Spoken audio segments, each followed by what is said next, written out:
रुपए का सिक्का।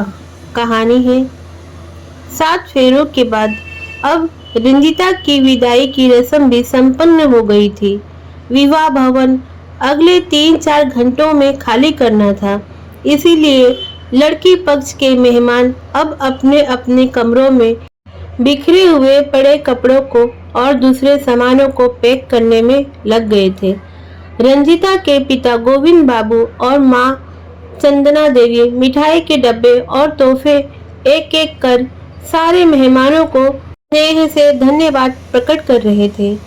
अभी तक तो विवाह की तैयारी की व्यवस्था के समय कट गया था, पर अब एक लौती पुत्री की विदाई के दर्द की चुभन माँ पिता को महसूस होने लगी थी।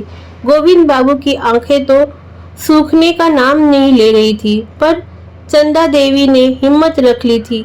वो जानती थी कि अगर वो भी टूट गई तो गोविंद बाबू को संभालना और भी मुश्किल होगा। फिर विवाह उपरांत का इतना सारा काम कैसे निपटेगा। सारों मेहमानों की विदाई के बाद अब बस गोविंद बाबू के परिवार मित्र सार्थक मिश्रा सपत्नी रह गए थे। उनकी ट्रेन देर रात की थी, इसीलिए विवाह भवन से वो गोविंद बाबू के संग ही उनके घर आ गए। समधी जी का गोविंद बाबू के फोन पर कुछ देर पहले ही मैसेज आया था कि बारात और बेटा बहू अच्छे से घर पहुंच गए हैं। रंजीता बिटिया और उनके सामानों से कल तक भरा भरा लगने वाला घर आज एकदम खामोश सा हो गया था।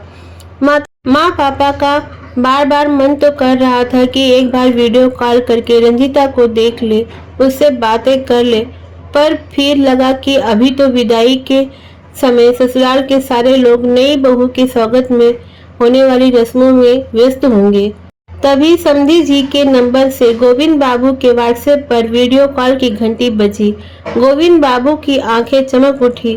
जरूर रंजू बिटिया से बात करने के लिए समधी जी ने वीडियो कॉल लगाया होगा। चंदना देवी भी व्हाट्सएप कॉल की आवाज सुनकर पति देव के फोन की स्क्रीन के सामने टकटकी लगाकर बैठ गई थी। समधी जी और समधन जी को मेरा प्रणाम। उधर से समधी जी विवेकानंद जी ने हाथ जोड़ते हुए कहा। हम सब प्रणाम भी स्वीकार किए। विवेक बाबू अभिवादन के आदान प्रदान के पश्चात विवेकानंद जी थोड़े गंभीर हो गए थे। गोविंद बाबू, दरअसल बहू ने हमें असमंजस में डाल दिया है। उसने मुंह दिखाई में जो मांगा है उसे लेकर हम कोई निर्णय नहीं ले पा रहे हैं। विवेकानंद जी की बात से गोविंद बाबू और उनकी पत्नी को अचानक से ही बेहद चिंतित कर दिया था। रंजीता जैसी समझदार लड़की आखिर ऐसा क्या मांग बैठी। गोविंद बाबू ने दरअसल 2 दिनों के बाद आनंद और रंजीता को हनीमून के लिए निकलना था, पर रंजीता बिटिया ने जिद कर रही थी कि घूमने फिरने के लिए वो बाद में कभी जाएगी, अभी तो वो अपने नए घर की रसोई संभालेगी। कहती है कि कहीं जाने आने से के बजाय अपने नए परिवार के सारे सदस्यों के साथ कुछ समय आराम से रहना चाहती है। सास ससुर को अपने हाथों का खाना बनाकर खिलाना चाहती है। अपने नए परिवार के कोने कोने को महसूस करना चाहती है। और जैसे भी आनंद उसकी बातों से सहमत, विवेक जी बोलते बोलते भावुक हो गए थे। उधर चिंता में घुले रंजीता के माता पिता बेटी की बेहद प्यारी सी जिद पर फूले नहीं समा रहे थे। गोविंद बाबू, हम बिटिया का आग्रह तभी स्वीकार करेंगे जब आप दोनों हमारा एक निवेदन मानेंगे। विवेकानंद जी पुनः समधी और समधन को दुविधा में डाल दिया। हाँ हाँ, आदेश कीजिए समधी साहब। क्यों न कुछ समय के लिए आप दोनों भी हमारे यहाँ आ जाइए रहने को।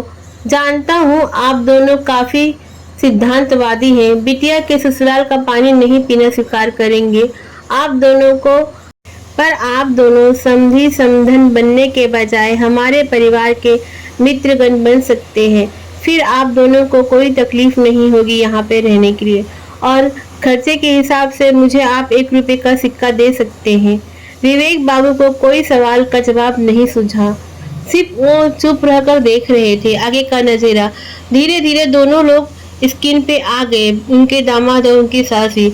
बस पापा कुछ मत बोलिए, मैं अभी निकल रहा हूँ, आप दोनों को लेने के लिए। दामाद आनंद का आवाज थी, जिसे सुनकर मिनल बाबू और चंदा देवी न जान सके, ना कुछ बोल सके। विवेक बाबू और उनकी पत्नी की खुशी का ठिकाना नहीं था। दोनों मोबाइल की स्क्रीन पर चुपचाप एक दूसरे को देख रहे थे। रंजीता बेटी की आंखों में भी खुशी के आंसू छुपे थे। न जाने उनको ऐसा लग रहा था कि कितनी खुशी हूँ मैं, कितना सौभाग्यशाली मुझे ससुराल मिला है। ऐसा अनोखा परिवार पाकर मैं बहुत खुशी हो गई। मैं दुनिया की सबसे भाग्यशाली अपने आप को समझ रही थी। रंजीता बेटी, हमेशा आप ऐसे ही खुश रहो। आपको कहानी पसंद आए तो चैनल को सब्सक्राइब, लाइक, शेयर कीजिए।